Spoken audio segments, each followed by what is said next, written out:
economista Ernesto Selman, quien es vicepresidente del Centro Regional de Estrategias Económicas Sostenibles, CRES. Ernesto Selman, vamos a ver cuál es la panorámica de la economía en estos momentos. Se hablaba de la posibilidad de una parálisis por las expectativas que había en torno al tema de la reelección. ¿Se ha verificado realmente esa parálisis? Buenos días, gracias por la invitación. Efectivamente, cuando vimos que el Banco Central dispuso una liberalización del encaje legal, dinero nuevo que se puede prestar, básicamente de eso se trata, era evidente de que había una cierta parálisis en la actividad económica y el Banco Central pone a disposición este dinero nuevo para préstamos con la idea de que pueda traducirse a mayor actividad económica a través de la inversión, el consumo, y esto se hizo dirigiendo el crédito a sectores específicos y a una tasa de interés subsidiada del 9% a un periodo de 6 años. Entonces, el ambiente político estaba penalizando la actividad económica, pero además estaba generando unas incertidumbres importantes, porque el problema principal que yo veía con el intento de la modificación de la Constitución era que quebrantaba el orden institucional. Porque sabemos que todas las actividades económicas, la inversión, la producción, la generación de empleos, el consumo, se da dentro de un orden institucional. Seguridad jurídica, que siempre la gente un reclama, orden institucional y dentro del orden jurídico.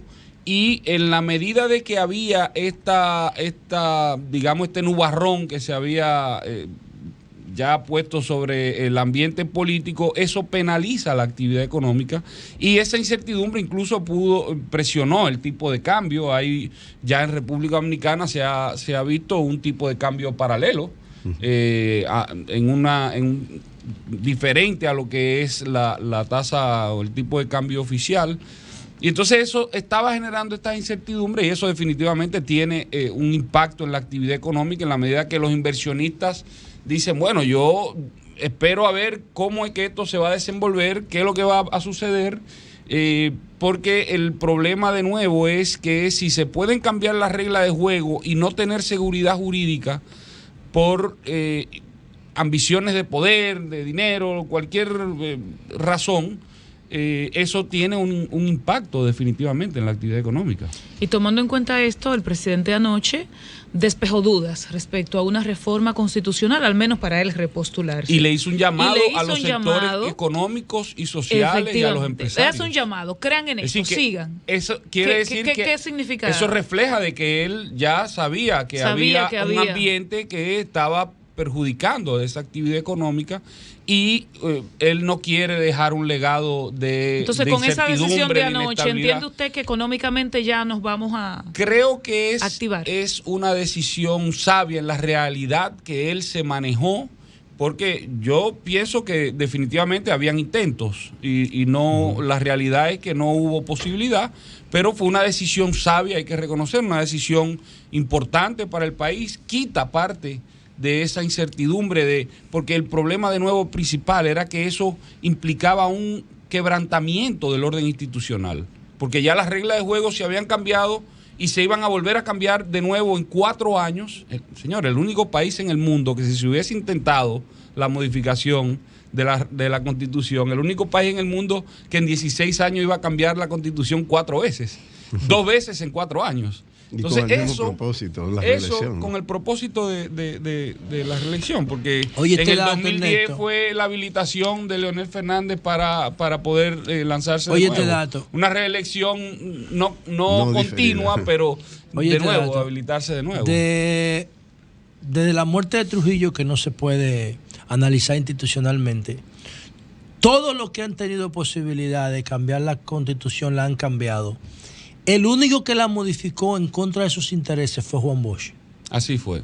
Así es. Así fue. En contra de sus porque intereses. Él mismo se puso anti. Así fue. Le prohibió la reelección. Él mismo. El continuismo en los principios y valores que formaron al PLD que fueron de Don Juan, básicamente. El continuismo era el enemigo número uno, porque ahí Don Juan veía que se perpetuaban personas en el poder que terminaban dañando la sociedad. Y Sin yo embargo, creo que eso es en la parte política. La parte política institucional. Ahora, yo creo en el sistema de una reelección y nunca jamás. Pero cuando tú lo analizas desde el punto de vista de la economía, no te va a encontrar en ningún periodo de la historia dominicana que ha habido prosperidad sin continuidad. Es decir, los periodos en que nosotros hemos tenido crecimiento, prosperidad, han sido periodos más o menos de gobiernos de larga duración. Yo no estoy seguro. Fíjate Julio, que en los años 90, 78, el mejor gobierno que ha tenido la República Dominicana para mí, en mi análisis histórico, sociológico, político y económico, fue el gobierno de Leonel Fernández entre 1996 y 2000.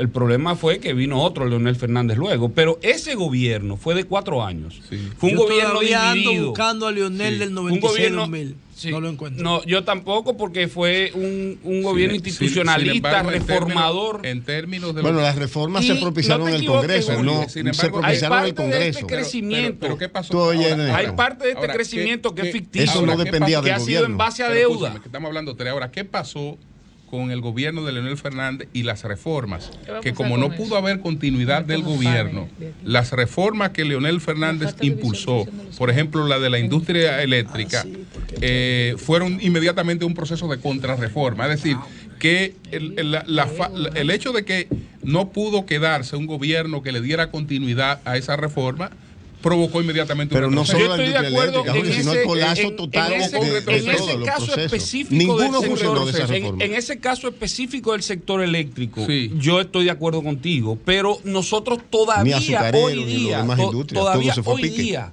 nosotros estamos disfrutando de las reformas de los 90, pero no solamente las reformas económicas. Sí. En los 90 se hicieron reformas Pero las políticas, empezó Balaguer. jurídicas. Las empezó Claro, Balaguer. las Entonces, empezó esa reforma Balaguer. pasó- Perdón, son pero- fruto de pero- los 10 no, años de no, Balaguer. perdón, Claro, Claro, la que empezó- 90. no, Jorge Blanco. discúlpame, La- Jorge la- Blanco Las reformas inició- económicas aquí empiezan con la creación del ITEBI, que lo creó Jorge Blanco y provocó la revuelta institucionalidad. del 84. Yo creo que, No, eso yo lo creo puso que el fondo. Jorge Blanco El fue a fondo. creo dar que el mérito primero a la las gente. reformas Ese fue el económicas, monto. luego La de la mejor reforma que Ok. la hizo Guzmán. Luego de la crisis de finales de los 80, se impulsaron unas reformas El económicas que consenso de Joaquín Washington. Balaguer impulsó y abrió la economía. No, eso y no de luego a Balaguer, no. mediados de... Claro, se hizo en el gobierno de Balaguer y tú no le... Eso a, es- mediados, eso- a mediados del Hoy lo de decenio, Jorge Blanco fue el fondo, no es igual. Entonces, Ok, ya, con continuamos. la crisis 300 muertos. política que se generó en el 94, que se introdujo toda la reforma en la Constitución que El pacto implicaba por la democracia, el ¿tú pacto te por la refieres? democracia, que se implicó el 50% más uno, reformas judiciales, Consejo de la Magistratura, etcétera. Todas esas reformas, creación del colegio electoral. todo todas eso. esas reformas políticas y jurídicas ayudaron al Poder orden a Peñarol, institucional poder a que Peñarol hemos estado hablando. también. Y eso luego se magnificó con nuevas reformas económicas entre el año 96 y 2000. Es Y decir, el paquetazo ese fue el Hipólito fallo. del 2000 con todavía Andy. al día de hoy nosotros estamos disfrutando de esas reformas. Sí, así es. Y parte de la estabilidad y el crecimiento que hemos tenido de larga duración que tú dices también ha sido parte de deuda. Sí. Es decir, nosotros ahora estamos en un punto donde requerimos una nueva ola de reformas inspirado en lo que sucedió en los 90, reformas políticas, jurídicas, económicas, y yo creo que eso debe estar en la agenda de todo el que esté hablando aquí. ¿Cuál de es la política situación pública. del dólar? Porque, ¿qué puedes decirnos Se habló de mercado paralelo. de la situación Sí, de... sí, usted va a un banco, a un agente de cambio, y le venden hasta $1,000 al 50-80, 50-85. Si usted quiere más de $1,000, si usted es importador y requiere 50,000, 100,000, 200,000 dólares, usted tiene que pagar 51.75. Ya, O sea, un punto más. Casi un peso más.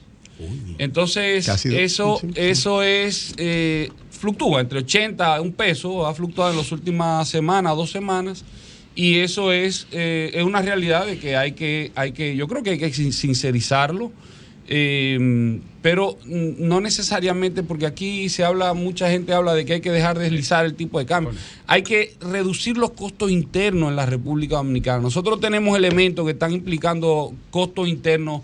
La gasolina tenemos entre 25 y 35% de los combustibles, entre 25 y 35% más que Centroamérica. El costo del transporte de carga es entre 40 y 50% más que Centroamérica. El costo de la energía eléctrica para los industriales y comerciantes de entre 30 y 35% más que Centroamérica.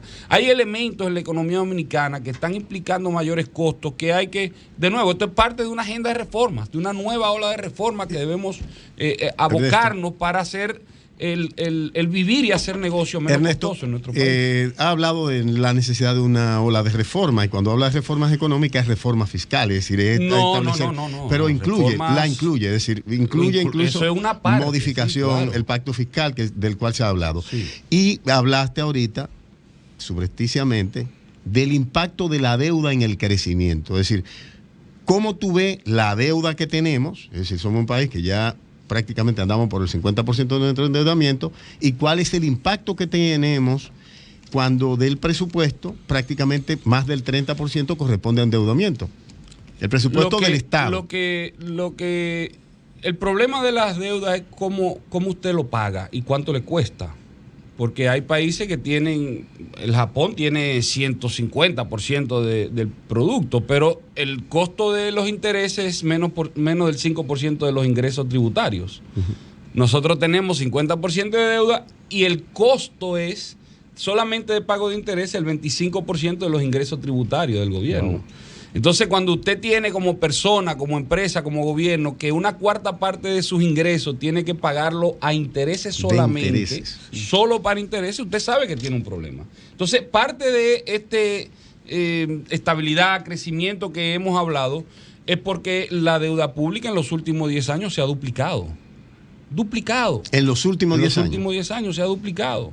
Entonces, cuando lo vemos desde el 90 para acá, un periodo más largo, una perspectiva más larga, estamos diciendo de que la deuda pública aumentó en 1000%. Wow. Es decir, se ha multiplicado por 10.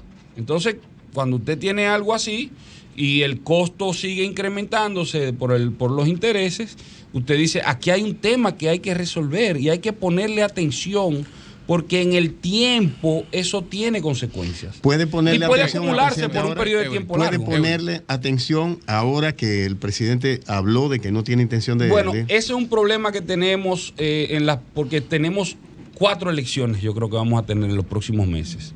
Las elecciones primarias, una es abierta del partido mayoritario, el PLD, la otra cerrada, pero son elecciones... de los dos partidos mayoritarios, digamos.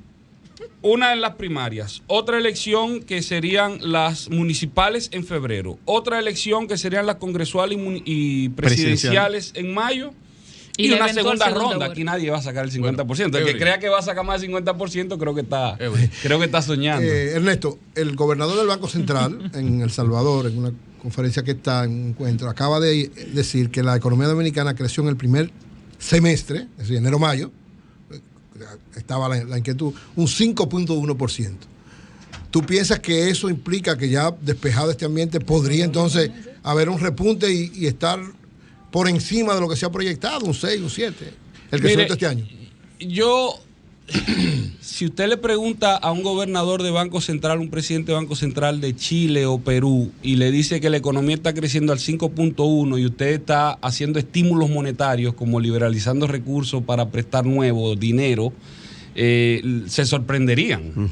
Yo no veo cómo, es decir, señor, una economía creciendo al 6 y pico % como se ha estado diciendo, es una economía donde el desempleo tendría que buscarlo. Las remesas crecieron un 14%. Según ¿tú no crees en el Banco Central? ¿Tú no crees en el Banco Central? En esas cifras yo creo que hay que revisar las metodologías y revisar cómo se están obteniendo esas cifras. Creo que hay que revisarlo eso. Bien. Sí. Bueno, pues muchas gracias a Ernesto Selman, el vicepresidente del CRES, que es el Centro Regional de Estrategias Económicas Sostenibles. Y no le vamos a preguntar por lo de los delincuentes Popi. ¿Cuáles son los delincuentes? Lo que están en la Fundación Nueva de Odebrecht. Espero que no vino a hablar de delincuentes. ¡Cambio fuera!